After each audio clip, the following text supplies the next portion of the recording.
प्रिय पाठकों, कैसे हैं आप लोग। उम्मीद करता हूं अच्छे होंगे।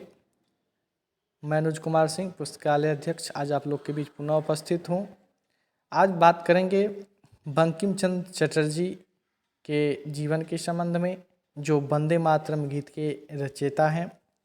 बंकिम चंद्र चटर्जी का जन्म 27 जून 1838 ईस्वी को नेहाटी, बंगाल में एक परंपरागत और समृद्ध बंगाली परिवार में हुआ था। वह बंगाली के प्रख्यात उपन्यासकार, कवि, गद्यकार और पत्रकार थे। भारत के राष्ट्रगीत वंदे मातरम उनकी ही रचना है, जो भारतीय स्वतंत्रता संग्राम के काल में क्रांतिकारियों का प्रेरणा स्रोत बन गया था। रविन्द्रनाथ ठाकुर के पूर्ववर्ती बंगला साहित्यकारों में उनका अन्यतम स्थान है। आधुनिक युग में बांग्ला साहित्य का उत्थान 19वीं सदी के मध्य से शुरू हुआ। इसमें राजा राममोहन राय, ईश्वर चंद्र विद्यासागर, प्यारी चांद मित्र, माइकल मधुसूदन दत्त, बंकिम चंद्र चट्टोपाध्याय, रविन्द्रनाथ ठाकुर ने अग्रणी भूमिका निभाई। इसके पहले बंगाल के साहित्यकार बांग्ला की जगह संस्कृत या अंग्रेजी में लिखना पसंद करते थे। बांग्ला साहित्य में जनमानस तक पैठ बनाने वालों में शायद बंकिम चंद्र चट्टोपाध्याय पहले साहित्यकार थे। उनकी शिक्षा हुगली कॉलेज और प्रेसिडेंसी कॉलेज में हुई। 1857 ईस्वी में उन्होंने बीए पास किया। प्रेसिडेंसी कॉलेज से बीए की उपाधि लेने वाले पहले भारतीय थे। शिक्षा समाप्ति के तुरंत बाद डिप्टी मजिस्ट्रेट पद पर उनकी नियुक्ति हो गई। कुछ काल तक बंगाल सरकार के सचिव पद पर भी रहे।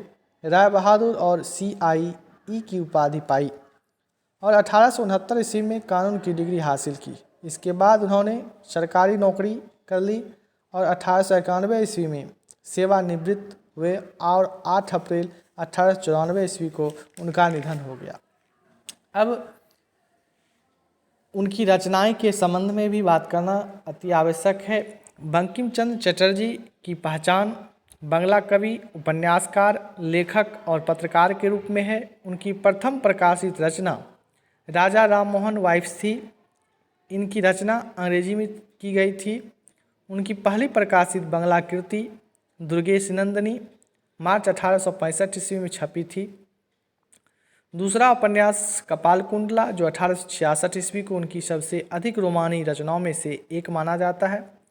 उन्होंने 1872 ईस्वी में मासिक पत्रिका बंग दर्शन का भी प्रकाशन किया। अपनी इस पत्रिका में उन्होंने विषवृक्ष 1873 ईस्वी उपन्यास का क्रमिक रूप से प्रकाशन किया। कृष्णकांतेविल में चटर्जी ने अंग्रेजी शासकों पर तीखा व्यंग किया है। आनंदमठ 1882 ईस्वी राजनीतिक उपन्यास है।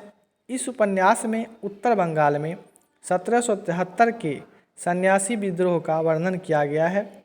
इस पुस्तक में देशभक्ति की भावना है।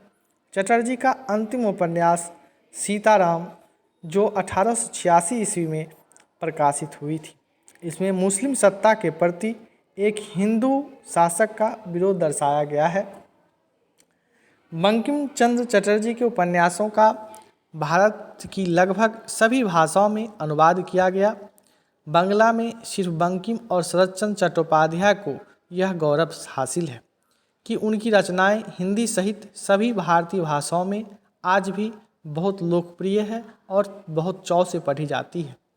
लोकप्रियता के मामले में बंकिम चंद्र चटर्जी रविन्द्रनाथ ठाकुर से भी आगे हैं। बंकिम चंद्र चटर्जी बहुमुखी प्रतिभा के रचनाकार थे, जो वंदे मातरम इस भारतीय राष्ट्रगीत के निर्माणकर्ता के रूप में जाने जाते हैं। बंकिम चंद्र चटर्जी आधुनिक बंगाली साहित्य के प्रवर्तक के रूप में भी जाना जाता है। बंकिम चंद्र चटर्जी ने आनंदमठ जैसी ग्रंथ लिखकर स्वतंत्रता लड़ाई को और ताकत दी, जो हमारे क्रांतिकारियों में जोश भर दिया। अतः उन्होंने साहित्य के माध्यम से स्वतंत्रता आंदोलन के लिए प्रयासरत क्रांतिकारियों में जागृति उत्पन्न कर दी, जिसके फलस्वरूप हमारा देश आज़ाद हुआ। अतः हम कह सकते हैं कि बंकिम चंद्र चटर्जी अपने लेखनी के माध्यम से, पत्रकारिता के माध्यम से जो योगदान दिए वह सराहनीय है, अतुलनीय है। धन्यवाद।